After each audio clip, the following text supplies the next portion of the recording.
Hello guys, আপনারা সব কেমন আছেন? আশা করি ভালো আছেন। আজকে পয়লা শ্রাবণ, তো আজকে আমি দেখেন চুড়ি পরছি, কেমন লাগলো কমেন্ট করে বলবেন। এই যে হারা চুড়ি পরা লাগে পয়লা শ্রাবণে, তাই পরছি। আর আমার গপু সেবা দিছি বাবা ভোলানাথে, এখানেই আমি সাজায়া পুজো দিচ্ছি।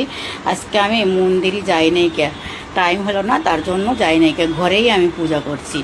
তো চুড়িগুলো কীরকম লাগলো কমেন্ট করে বলবেন।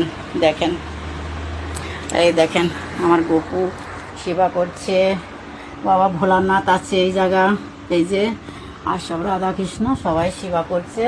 আপনারা সবাই হারা চুড়ি পরলেন না কি জানি না, আমি তো পরছি। কেমন লাগলো এই যে গপুর সামনেই দেখাচ্ছি, দেখেন কেমন লাগছে কমেন্ট করে বলবেন।